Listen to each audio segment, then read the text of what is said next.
पहला दिन था 18वीं लोकसभा का, उसमें आप ट्रैक्टर लेकर गए थे। क्या संदेश आप देना चाहते थे? वही किसान जिसको आप दिल्ली नहीं आने दे रहे थे, ट्रैक्टर किसान का जो उसको दिल्ली नहीं आने दे रहे थे, वही अमराराम देश की संसद में जा रहा है, वही ट्रैक्टर लेके जा रहा है। अब मोदी जी उसको रोक के बताएं। उससे पहले भी जो असेंबली के पोल्स हुए थे उसमें आप लड़े थे 18 में और 23 में, उसमें भी आपका वोट, उसमें भी आप थर्ड पोजीशन पे थे। मैं या तो थर्ड पे आता हूँ या फर्स्ट पे आता हूँ। लोकसभा में तो पहली बार आए हैं फर्स्ट में। अमराराम की जीत से कोई बहुत बड़ा उपलब्धि नहीं है और हार जाए तो बहुत बड़ा गम नहीं है। इन राजनीतिक दलों ने हमेशा जब भी कोई अपनी समस्याओं के लिए आए हैं तो धोखा देने का काम किया है और हमने जनता को सबल देने का और जीत दिलाने का काम किया है, उसी का नतीजा है। आपकी प्रायोरिटी क्या रहेगी पार्लियामेंट में? किस प्रकार के क्वेश्चंस आप पूछेंगे?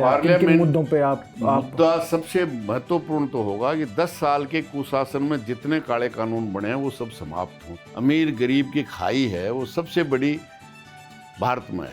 आप अंदाजा देखिए ना, 10 साल के शासन में किसान कर्जदार, नौजवान बेरोजगार, व्यापारी का धंधा चौपट है और अंबानी अडानी माला माल है। तो मोदी जी ने नारे दिया, आपने देखा 2 करोड़ को हर साल नौकरी और काम देंगे, किसान को MSP देंगे, काला धन ले आएंगे। मतलब ऐसे नारे दे के सत्ता में आ सकते हैं आप भी, लेकिन टिक नहीं सकते। आप भी काउंटर नारे दे सकते हैं? नहीं, वो काम नहीं करते ना झूठ बोलने का जो वो करते हैं। आप सभी का स्वागत है न्यूज़ लॉन्ड्री इंटरव्यू के एक और एपिसोड में। मैं हूं आपका होस्ट शिव नारायण। 18वीं लोकसभा का आगाज़ हो चुका है, जिसमें 280 फर्स्ट टाइम MP चुन के आए हैं। उन्हीं में से एक हैं अमराराम। अमराराम CPIM से हैं और उन्होंने 72,000 वोट से सीकर से चुनाव जीता है। अमराराम की राह आसान नहीं थी। इससे पहले वो 7 बार लोकसभा चुनाव लड़े और उन्हें शिकस्त प्राप्त हुई। इसी के साथ अमराराम विधानसभा चुनाव भी लड़ चुके हैं, जिसमें 4 बार उन्हें विजय प्राप्त हुई। इसी के साथ अमराराम किसानों की एक मुखर आवाज़ बन के उभरे हैं, राजस्थान में और राजस्थान से बाहर भी। अमराराम जी, आपको पहले तो बहुत बहुत बधाई, आप सीकर से विजय प्राप्त हुए हैं। आपको भी बहुत बहुत धन्यवाद न्यूज़ लॉन्ड्री को। अमराराम जी, मेरा पहला क्वेश्चन है, आप कल पहला सेशन था, पहला दिन था 18वीं लोकसभा का, उसमें आप ट्रैक्टर लेकर गए थे। क्या संदेश आप देना चाहते थे ट्रैक्टर से? देश के तमाम किसान संगठन और किसान, जब देश की यही सरकार किसान और आम जनता के खिलाफ 3 काले कानून लेके आई थी, कृषि से संबंधित, मंडी से संबंधित और रोटी से संबंधित, तो देश का अन्नदाता दिल्ली आना चाहता था। 26 नवंबर 2020 को सरकार ने ब्रैकेट लगा करके, दीवारें खड़ी करके, कटीले तार लगा करके रोक दिया था और एक दिन नहीं, 1 साल से ज़्यादा समय तक इस देश का तमाम किसान संगठन 500 से ज़्यादा दिल्ली के बोर्डरों पे रहे। देश की राजधानी में देश का अन्नदाता नहीं आ सकता, देश के किसान का पैदा किया वो अन्न राजधानी में आ सकता है, सब्जी आ सकता है, दूध आ सकता है, लेकिन अन्नदाता नहीं आ सकता और उसका ट्रैक्टर नहीं आ सकता, क्योंकि ट्रैक्टरों से आ रहा था किसान। इसलिए अभी 18वीं लोकसभा में सीकर की जनता ने अमराराम को, जो 13 महीने तक उन मांगों के लिए बैठा हुआ था और आखिरी में देश की सरकार, तानाशाह सरकार को, देश के अन्नदाता से माफ़ी मांगकर काले कानून वापस लिए थे। लेकिन जो 9 दिसंबर 2021 को जो लिखित में दिया था MSP हम देंगे, वो आज 2024 तक भी नहीं दी। और जब पंजाब का किसान दिल्ली आ रहा था, उसको हरियाणा बॉर्डर पे ही रोक दिया गया, गोलियों से शहीद कर दिया गया, ऊपर से अश्रु के गोले छोड़े जा रहे हैं।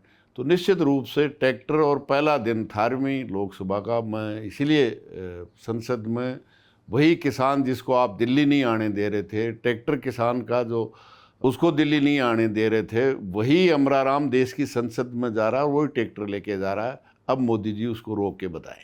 लेकिन आपका ट्रैक्टर पूरा पार्लियामेंट तक नहीं पहुंचा, उससे पहले ही रोक दिया गया।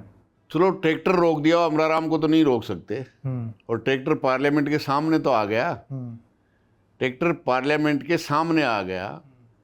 ट्रैक्टर क्योंकि अंदर तो वो ही जाता है जो सिक्योरिटी के लिए जिसका पास जारी किया हुआ है, और ट्रैक्टर के लिए जारी करते पहले घोषणा करते तो शायद ट्रैक्टर जहाँ से रवाना होके आया वहाँ से भी नहीं आने देते। आज भी वही मोदी जी है।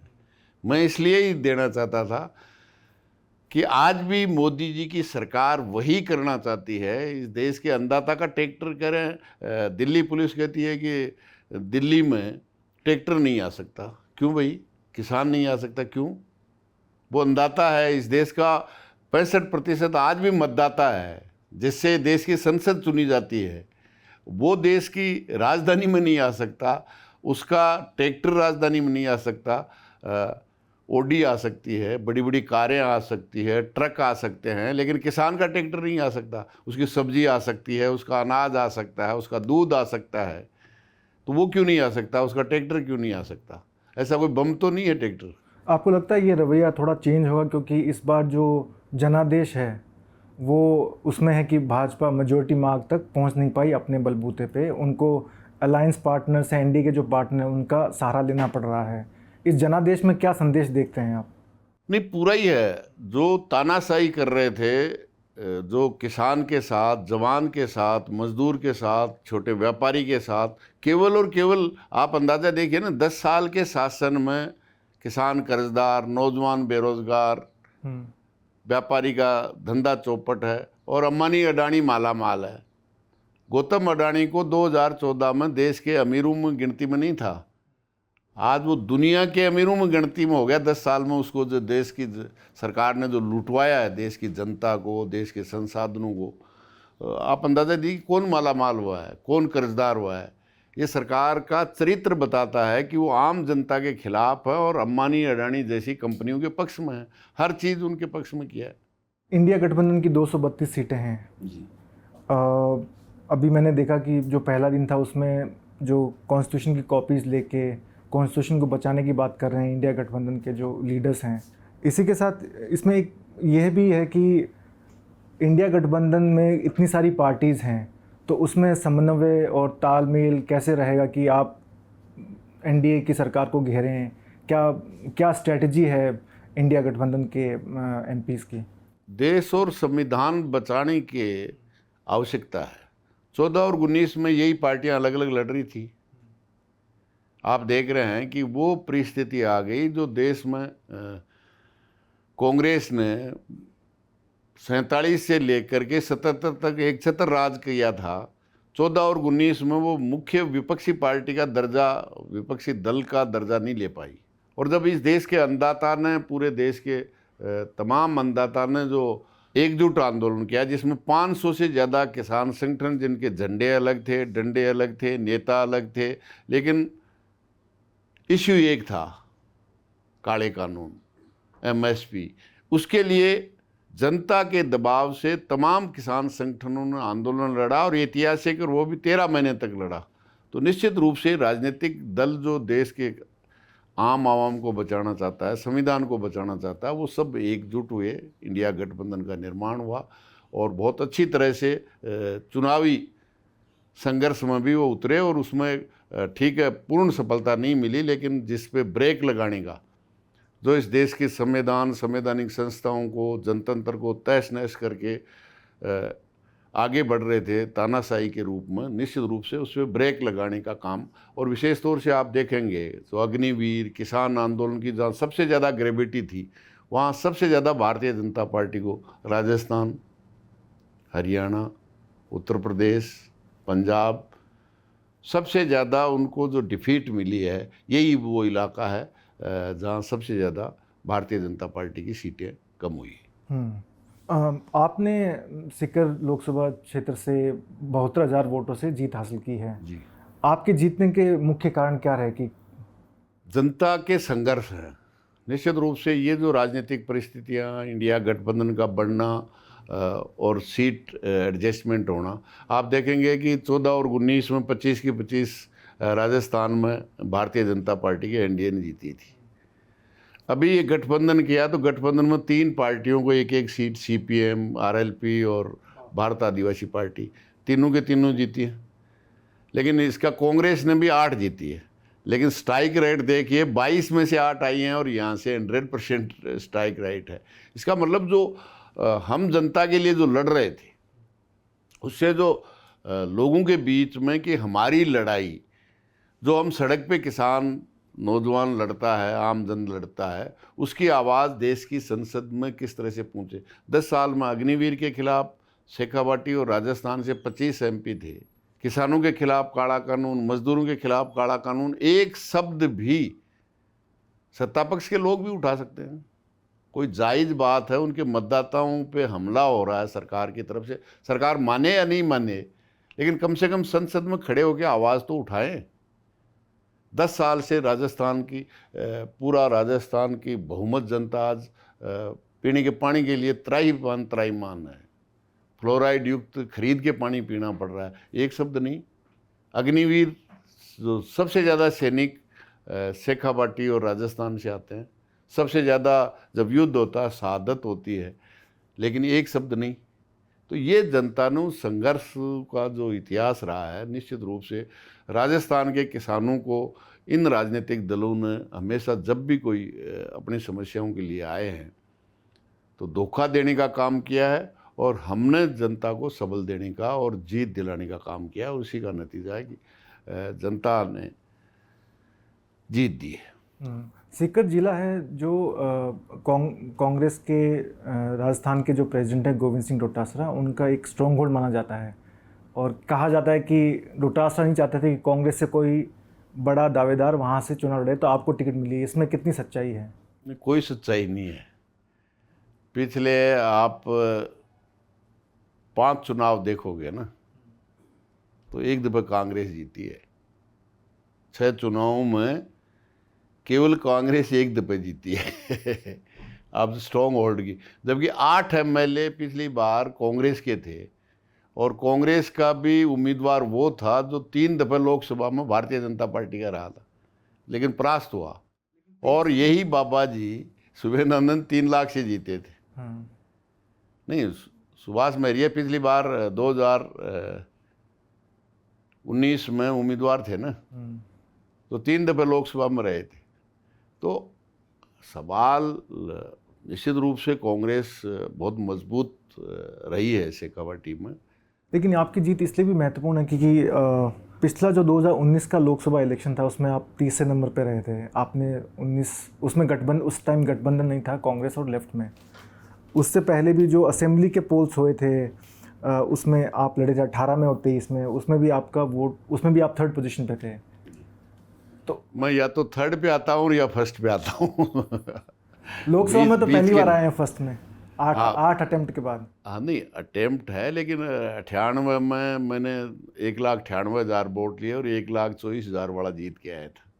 इसलिए सवाल अमरा राम केवल अपने लिए चुनाव नहीं लड़ता है जिस तरह से बाकी पूंजीवादी पार्टियां। अमरा राम जो संघर्ष जनता करती है उसको चुनावी संघर्ष में वो मुद्दे लेकर के जनता के बीच में, अमरा राम की जीत से कोई बहुत बड़ा उपलब्धि नहीं है और हार जाए तो बहुत बड़ा गम नहीं है। बस शायद पहला व्यक्ति होगा जिसने विधानसभा और लोकसभा के इतने चुनाव लड़े हैं, बाकी कोई आपको राजस्थान में ऐसा उम्मीदवार नहीं मिलेगा। विधानसभा आपने टोटल कितने चुनाव लड़े? 85 से लेके अभी तक का आप हिसाब लगा लीजिए। 4 दफ़े तो मैं कंटिन्यू 93 से 2013 तक रहा हूँ। 85, 90 पहले लड़े हैं और इसके बाद 13 के बाद लड़े हैं, 13, 18 और 23। ये डिस्करेजिंग नहीं, हतोत्साहित नहीं करता कि आप अगर कोई 2 बार अगर चुनाव हार जाए तो केवल जीतने के लिए लड़ता है, केवल अपने लिए लड़ता है, वो हतोत्साहित होता है और जीतने के बाद बड़ा प्रफुल्लित होता है। मुझे कोई जीतने में वोट, मैं जनता के लिए चुनाव लड़ता हूँ ना, मैं मेरे लिए नहीं लड़ता। जनता जो अपने समस्याओं के लिए आंदोलन लड़ती है उसकी आवाज़ देश की विधानसभा और देश की संसद में पूछे, इस बात के लिए चुनाव लड़ता हूँ। इसलिए हारती जनता हारती है, जनता जीतती है। आपकी प्रायोरिटी क्या रहेगी पार्लियामेंट में? किस प्रकार के क्वेश्चंस आप पूछेंगे या किन मुद्दों पे आप मुद्दा सबसे महत्वपूर्ण तो होगा कि 10 साल के कुशासन में जितने काले कानून बने हैं वो सब समाप्त हों, चाहे अग्निवीर हो, मजदूरों के खिलाफ जो मजदूर संहिताएं, तमाम 44 कानून समाप्त करके उनके सब सुविधाएं समाप्त करने का बना दिया। वो हो पेयजल की व्यवस्था हो, चिकित्सा, शिक्षा और देश का बजट कुछ मुट्ठी भर नेता और बड़ी बड़ी कंपनियों के लिए खर्च नहीं हो, देश की जनता के लिए 90% उस जनता के लिए खर्च हो। हमारी प्रायोरिटी ये होगी। मेरा एक सवाल है आपके राजनीतिक करियर पे। आपने अपना राजनीतिक करियर 1979 में स्टूडेंट पॉलिटिक्स से स्टार्ट किया जी। उसमें आप प्रेसिडेंट बने सिक्कर कॉलेज से, और उसके बाद 1985 में आपने पहला विधानसभा चुनाव लड़ा। आप उससे पहले मैं सरपंच भी रह गया, मेरी ग्राम 83 में पंचायत का 2 टर्म, और सरपंच रहते रहते एमएलए 93 में बन गया। जी। राजनीति में आने का क्यों सोचा? उसके बाद आप जितने भी किसानों से जुड़े आंदोलन हैं उनमें आपने काफ़ी एक्टिव रूप से पार्टिसिपेट किया।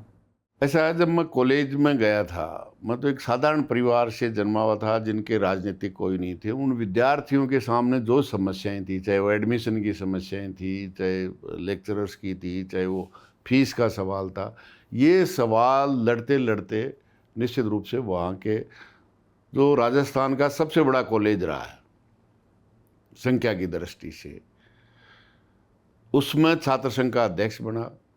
अध्यक्ष बनने के बाद गांव के लोगों ने मुझे 2 दफ़े सरपंच भी बनाया। फिर किसानों के बीच में, जवानों के बीच में जो भी समस्याएं थी उनको मैंने लड़ा और सरपंच रहते रहते ही मुझे 93 में विधायक बनाया और लगातार 3 दफ़े बनाया। तो जब 2008 में पुनर्सीमांकन हुआ तो दोनों पार्टियों के एसोसिएट मेंबर थे, वो अमराराम को मिलके लड़ने पे भी नहीं रोक पाए, क्योंकि जो आखिरी 2003 का मैंने चुनाव लड़ा था, बीजेपी कांग्रेस मिलके लड़ी, फिर भी सेकंड रहने वाले को इतने वोट आए, उससे ज़्यादा वोटों से मैं जीता। तो फिर उन्होंने, दोनों पार्टियों ने एक ही सोचा कि हम बारी बारी से राजस्थान में चुनाव जीतते हैं और जनता को लूटते हैं, लेकिन अमराराम बीच में आ जाता है, कभी वो अमरूदों के बाग में, कभी विधानसभा का घेराव। इसलिए इसका रास्ता चुनावी लड़ करके तो धोद से नहीं हराया जा सकता, इसलिए धोद से बाहर किस तरह किया जाए, तो जोड़ सांठ करके उसको रिजर्व एससी के लिए किया गया, मेरा रास्ता रोकने के लिए। लेकिन अमराराम अकेला आता था 93, 98, 2003। जब मेरा रास्ता रोकने के लिए रिजर्व किया तो अमराराम के साथ 2 और आए, पवन दुग्गल और पेमाराम हो रहा है, उसी 2 से जीत गए। फिर विधानसभा भी वो मिलके लड़ने लग गए। तो ये जो राजनीतिक, मैं और मार्क्सवादी कम्युनिस्ट पार्टी केवल जनता के हक और अधिकारों की राजनीति करते हैं, और वो चुनाव में जो पार्टियां हैं दोनों, मैं कहना चाहूँगा कि वो बड़ी बड़ी कंपनियों के पैसे से चुनाव लड़ती है और जीतने के बाद जी के खाए बाजरी उसकी बजाय हाजरी। अमराराम उस जनता की हाजरी बजाता है और वो बड़ी बड़ी कंपनियों की हाजरी बजाते हैं। आप देखिए, आज़ादी के इतने लंबे सफ़र के बाद देश में पूंजीपतियों की संपत्ति किस कदर बढ़ी है और आम जनता किस तरह से कर्जदार, बेरोजगार, मतलब आज किसान कर्जे में दबकर आत्महत्या कर रहा, देश का अन्नदाता, देश का जवान जो भाग्य है वो बेरोजगारी में आत्महत्या कर रहा है, देश छोड़ के जा रहा है। बहुत इंटेलेक्चुअल जो हमारे लोग हैं, चाहे वो डॉक्टर इंटेलिजेंट, बहुत ही इंटेलिजेंट हैं, वो देश से बाहर जा रहे हैं। बहुत से इंटेलिजेंट लोग देश छोड़ करके विदेश में रोज़गार के लिए जाते हैं। इसलिए आज जो परिस्थितियाँ हैं, मैं समझता हूँ इसके लिए जिम्मेदार आज तक जो शासन करने वाले दल हैं वो है इसके लिए जिम्मेदार, वो नीतियाँ हैं उनकी। लेकिन आप इसको कैसे, जैसे आप वेल्थ गैप की बात करें कि अमीरों के आर्थिक असमानता देश में, दुनिया में सबसे ज़्यादा भारत में है। ये आप उठा के देखिए, जो अमीर गरीब की खाई है वो सबसे बड़ी भारत में है, और इसके लिए जिम्मेदार वो लोग हैं जो सत्ता चला रहे हैं। और आज की तारीख में तो खुले रूप से हमारे देश के प्रधानमंत्री कह रहे हैं अंबानी अडानी के साथ फ़ोटो खिंचाने मुझे गर्व महसूस होता है। ये मैं समझता हूँ उससे पहले शासन चलाने वालों ने कभी नहीं, ठीक है सेवा उनकी की है, लेकिन खुले रूप से उनके साथ खड़े होने का, ये आपका उनका रिलायंस का ये मोबाइल का लॉन्च करने के लिए हो जाते हैं, उनके साथ फ़ोटो खिंचवाते हैं, इसलिए वो खुले रूप से उनके साथ है। और उसका नतीजा 10 साल में आप देखेंगे, गौतम अडानी कहाँ से कहाँ पहुँचा दिया इन्होंने। जी। आप शुरू से सीपीएम के साथ रहे हैं जी। आज का जो पॉलिटिक्स है, आज के जो पॉलिटिकल लीडर्स उभर के आ रहे हैं, आज इस दल में हैं, कल उस दल में हैं, लेकिन आपने पार्टी छोड़ी नहीं जब से आपने ज्वाइन किया है पार्टी। एक वाक़या है जो बीबीसी का एक आर्टिकल है, त्रिभुवन जी ने लिखा है उसमें कि 2008 और 13 के बीच में आप भाजपा के एमएलएज के साथ गए थे राष्ट्रपति को ज्ञापन देने के लिए जी। लेकिन आप कैसे देखते हैं कि राजनीति कैसे चेंज हुई है, जो 80-90 दशक में जो राजनीति थी और जो अभी राजनीति है, विचारधारा की राजनीति कर रहे हैं अभी के लोग? बिल्कुल, हमने तो विचारधारा की है। जो भी हमारे देश के संविधान और जनतंत्र पर हमला करता है तो निश्चित रूप से कोई दल हो, उसके सामने मार्क्सवादी कम्युनिस्ट पार्टी लड़ी है। चाहे कांग्रेस कर रही थी, चाहे आज भारतीय जनता पार्टी कर रही है। जो भी राजनीतिक दल ने इस देश के संविधान, देश के भाईचारे को, देश की जनतंत्र को ख़त्म करने की कोशिश की है, तो निश्चित रूप से मार्क्सवादी कम्युनिस्ट पार्टी इस बात को देखे बिगर कि किस दल का क्या चरित्र है, उस अटैक के खिलाफ लड़ने का काम किया और आगे भी करेगी। सवाल उसका कितना फ़ायदा नुकसान होता है। अमर राम जी, मेरे पास 3 क्वेश्चन हैं, तीनों रिलेटेड क्वेश्चन हैं।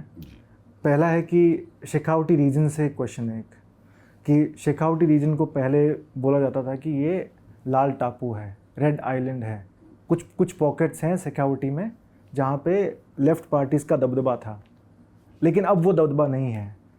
पिछले 35 साल में पहली बार ये हुआ कि सीपीएम के एमपी चुन के आए हैं राजस्थान से, पहले बीकानेर से चुन के आए थे। शेखावटी रीजन में कभी लेफ़्ट का था ही नहीं या था, अब कम हुआ है, क्या कारण है? नहीं, ऐसा है, जब आप इस देश और दुनिया के पूंजीपतियों से उनकी लूट के खिलाफ कोई राजनीतिक दल है तो वे केवल कम्युनिस्ट पार्टी मार्क्सवादी है।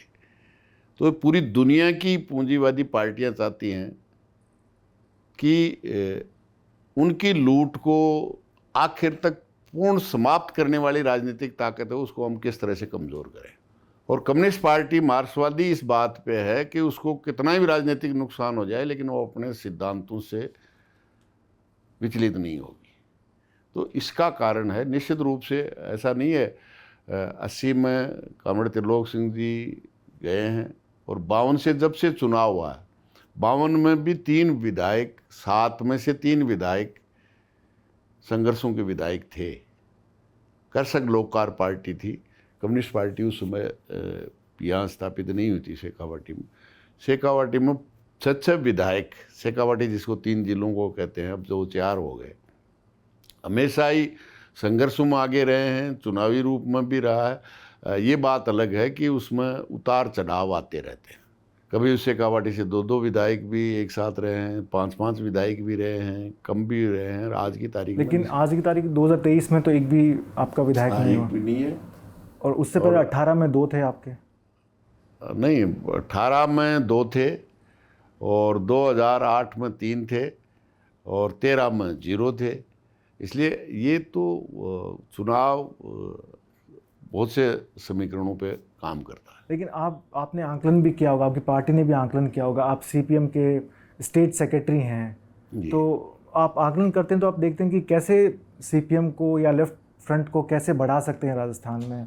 नहीं, बढ़ाने का कोशिश और आंकलन ये सब होते हैं, लेकिन पूरी दुनिया में जिस तरह से ये आपकी दक्षिणपंथ की राजनीति बढ़ रही है, वो नारे दे के, जो मोदी जी ने नारे दिया आपने देखा, 2 करोड़ को हर साल नौकरी और काम देंगे, किसान को एमएसपी देंगे, काला धन ले आएंगे, मतलब ऐसे नारे दे के सत्ता में आ सकते हैं, तो आप भी, लेकिन टिक नहीं सकते। आप भी काउंटर नारे दे सकते हैं उनके नहीं, खिलाफ? वो काम नहीं करते ना झूठ बोलने का जो वो करते हैं। रियल जो राजनीति करता है ना, कुछ समय के लिए नारे देकर आप जीत सकते हो। मतलब आप देखिए 30 साल बाद में एक पार्टी को, भारतीय जनता पार्टी को मेजोरिटी दी थी, दूसरे में पुलवामा के बाद उससे भी ज़्यादा दी थी, और आज जो 400 पार की बात करते थे 272 भी नहीं आए ना। तो नेचुरली जब आप ऐसे झूठ बोल करके लोगों का मत ले करके वायदा किसी के साथ करोगे, काम किसी के साथ करोगे, तो उसका रिजल्ट तो आएगा ना।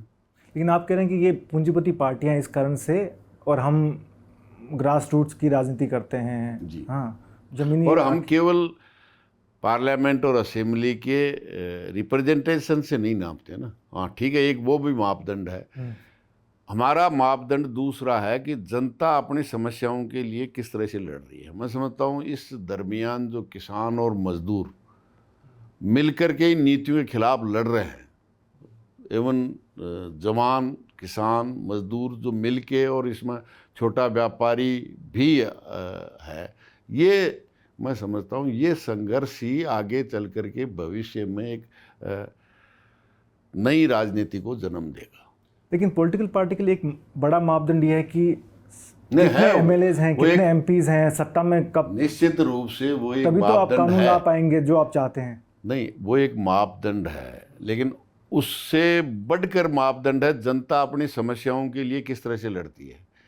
मतलब आप अंदाज़ा कीजिए, जब 15 अगस्त 47 को देश में आज़ादी मिली, वोट से नहीं मिली है, संघर्ष से मिली है। आप भूलिए मत 15 अगस्त 47 को जो अंग्रेज़ों को जाना पड़ा, राजशाही को ख़त्म होना पड़ा, वो वोट से नहीं हुआ है, इन संघर्षों से ही हुआ है। इसलिए हमारा मापदंड वो भी है और ये भी है, लेकिन प्रमुख मापदंड जो संघर्ष है, जनता जो लूट रही है और जिसको लूट रहा है, वो दुश्मन और दोस्त की जिस दिन पूरा पहचान कर लेगा, उसको ठीक करने का काम कर देगा। पहले भी किया है, दुनिया के अन्य देशों में भी किया है, इस देश में भी किया है। इसलिए ये है। तो पहली प्रायोरिटी संघर्ष है, सत्ता तो सेकंड प्रायोरिटी है आपकी? नहीं, संघर्ष से ही सत्ता आती है। मगर मैंने कहा ना, देश की आज़ादी संघर्ष से आई तो है। राजस्थान जो में लोग आज संघर्ष- कहते हैं ना अमरा राम धरना दे देगा, अमरा राम संघर्ष करेगा, उनको ये बुरा लगता है, क्योंकि उनकी लूट में ब्रेक लगता है अमरा राम के संघर्ष से, इसलिए वो उनको बुरा लगता है, मेरे को अच्छा लगता है। नेशनल लेवल पे भी मेरा सेम क्वेश्चन है कि 2004 में लेफ्ट पार्टीज के पास रिकॉर्ड नंबर ऑफ एमपीज थे, 60 के लगभग एमपीज थे, 61 एमपी थे, इसमें 44 अकेली सीपीएम के थे। उसके बाद ये आंकड़ा धीरे धीरे कम होता रहा, 19 में 5 रहे, अभी 9 हुए हैं। हाँ। तो सीपीएम भी आंकलन करता होगा कि हमें भी, अगर जैसे आप 2004 में यूपीए के साथ सरकार में थे, तो आपका भी उसमें रोल था पॉलिसी मेकिंग में, नए नए कानून लाना, ये कानून लाना, तो आप भी चाहते हैं कि हमारे एमपी ज़्यादा हैं। तो नेशनल लेवल पे क्या हो गया आपका? बंगाल में पिछले 3 लोकसभा इलेक्शन से एक भी आपका एमपी नहीं है। लेकिन संघर्ष बढ़ रहा है। संघर्ष आप देखिए, आप 2019 और 2024 के आंकड़े उठा के देखेंगे बंगाल के, तो बहुत कुछ चेंज हुआ है। अभी 24 में तो अभी कांग्रेस और लेफ्ट का अलायंस था। जी। तो पहले 7% वोट शेयर था 19 में लेफ्ट का, अभी 12% वोट शेयर है। अलायंस 19 में भी था। हाँ। आप 19 और 24 को कंपेयर कीजिए तो वोट शेयर बढ़ा है, 5% बढ़ा है। इसका मतलब जनता में पार्टी की पैठ बैठी है। बड़ा भी एमपी एक भी नहीं है। हाँ, नहीं है एमपी, हम कह रहे हैं नहीं है एमपी, और सबसे लोवेस्ट है। हाँ। और पिछली बार इससे भी लोवेस्ट थे। तो आप पहली बार चुनावी राजनीति में 3 सीपीएम के पहली बार थे। अभी तो फिर भी 4 हैं। आप कुछ रिकमेंडेशन सुझाव दीजिए कि कैसे नहीं, सुझाव जो यूथ्स हैं, जो युवा वर्ग के लोग हैं, वो आए भ्रमित करते हैं ना। हाँ। 2 करोड़ को नौकरी और काम देंगे, तो आज सबसे बड़ी बेरोजगारी तो किसके पास जाएगा? लेकिन लौट के आएगा ना। तो कुछ हद तक लोगों ने समझा है ना, जो 2024 का जनादेश है वो इंडिकेट करता है कि, मारवाड़ी में कहावत है, बोले पढ़ पढ़ के ही सवार होता है। जनता कहनी से नहीं समझती, अपने अनुभव से समझती है। मोदी जी को समझते थे ना, वो दुनिया में भारत का नाम रोशन कर दिया, अभी वो करें दुनिया में हटा दिया, लेकिन जनता ने दिखा दिया ना उनको आईना। तो झूठ कितनी देर चलती है? मारवाड़ी में कहावत है, बोले चालनी में वो दो बाम पानी कितनी दूर जाए। थोड़ी दूर तो चला जाएगा, लेकिन निकल जाएगा 2 बजे से तो पानी। तो झूठ कितनी देर चलेगी? 5 साल, 10 साल? आखिर तो सच्चाई, तो जिंदगी की सच्चाई तो लोगों के सामने आएगी ना। कितना काला धन आया, कितनी 10 साल में अगर 20 करोड़ को अगर रोजगार और नौकरी मिलती, तो आज सबसे 45 साल की सबसे बड़ी बेरोजगारी नहीं होती। कुछ एक्सपर्ट्स हैं जो लेफ़्ट आइडियोलॉजी पे काफ़ी लिखते हैं, आर्टिकल्स लिखते हैं, कॉलम लिखते हैं। वो बोलते हैं कि लेफ़्ट आइडियोलॉजी जो चुनावी राजनीति है, उससे दूर दूर का नाता नहीं है उनका। नहीं है नाता, लेकिन धर्म की, जाति की, भावनाओं की राजनीति करने की बजाय रियल राजनीति, जीवन में जो इम्पैक्ट है उसकी राजनीति करते हैं। लोग केवल राजनीतिक स्वार्थ के लिए धर्म का, जाति का, क्षेत्र का, भावनाओं का उपयोग करके राजनीति में आ जाते हैं।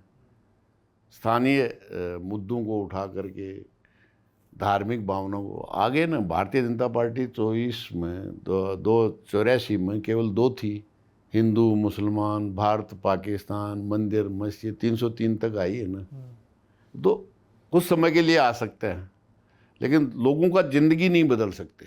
मैं समझता हूँ ज़िंदगी बदलना है, ज़िंदगी में जितने समस्याएं हैं उनका समाधान करना है, तो रियल राजनीति करनी पड़ेगी। मैं सीपीएम का इलेक्शन मैनिफेस्टो पढ़ रहा था, उसमें आपने लिखा कि जो काले कानून हैं, सो कॉल्ड ड्रैकोनियन लॉज जो आप बोलते हैं, कि पीएमएलए है या फिर और भी जो कानून आए हैं, आप उनको निरस्त करेंगे जब अगर आप सत्ता में आते हैं तो। उसके साथ आपने उस मैनिफेस्टो में ये भी लिखा था जो वेपन्स ऑफ मास डिस्ट्रक्शन है, न्यूक्लियर वेपन्स है, उनको भी आप बंद करेंगे। मतलब आज के परिप्रेक्ष्य में आपको लगता है कि ये सही है कि जब इंडिया, मतलब जो आलोचना करते हैं सीपीएम की, वो बोलते हैं कि जब हमारे चारों ओर इतने एनिमी कंट्रीज़ हैं, चाइना है या पाकिस्तान है, उस समय ये बात करना कि आप न्यूक्लियर वेपन्स को हटाएंगे, आपको लगता है ये अकेले भारत से हटाने की बात नहीं है? हाँ। दुनिया से, मतलब आप जिस तरह नहीं, आपने इलेक्शन मैनिफेस्टो है तो वो इंडिया का इलेक्शन मैनिफेस्टो इंडिया के लिए तो किया है आपने। नहीं, इंडिया के है, लेकिन इंडिया की सरकार में आने के बाद ये कोशिश करेंगे। ऐसे खतरनाक हथियार कौन किसको छोड़ देगा, दुनिया बचेगी नहीं। आप इसको, वो अभी हुआ नहीं है। नहीं हुआ नहीं है, मैं बता रहा हूँ कि अगर आपके मैनिफेस्टो में ये बात है तो आप, तो ये कोशिश होगी ना। अगर हम सत्ता में आते हैं तो दुनिया से जो खतरनाक वेपन्स हैं उनको ख़त्म किया जाना चाहिए। मतलब युद्धों से कोई विकास नहीं होगा। अब आप यूक्रेन और रूस का देख रहे हैं ना, और किस दिन उसने बटन दबा दिया तो यूक्रेन और रूस ही ख़त्म नहीं होगा, दुनिया ख़त्म हो जाएगी। इसलिए इतने खतरनाक, विकास के लिए नहीं, विनाश के लिए हथियार है। इसलिए ये है कि हमारा प्रयास होगा कि केवल भारत से नहीं, पूरी दुनिया से हो, ये प्रयास होगा। और सत्ता में, अगर देश की सत्ता में भारत में आती है तो मैं समझता हूँ उसकी बहुत बड़ी आबादी और बहुत बड़ी ताकत है जो इसको, ऐसे हथियारों को समाप्त करने के लिए प्रयास किया जा सकता है। आप जब ट्रैक्टर लेके गए पार्लियामेंट में जी, तो पहली बार आप पार्लियामेंट गए या उससे पहले भी गए हैं? नहीं, पार्लियामेंट में गया ही नहीं मैं कभी, पहली बार ही, मतलब चुन के ही जा रहा हूँ। अमराराम जी, आपका बहुत बहुत धन्यवाद हमसे बात करने के लिए। बहुत बहुत धन्यवाद। पत्रकारिता का नासूर बन चुके विज्ञापन के मॉडल को खारिज करके खबरों की इस दुनिया को बदलिए ताकि पत्रकारिता आपके लिए जवाबदेह बने। newslaundry.com/subscription पर क्लिक कीजिए और अपने मन मुताबिक पेमेंट का विकल्प चुनिए, क्योंकि हमारे सब्सक्राइबर्स का नारा है, मेरे खर्च पर आजाद हैं खबरें।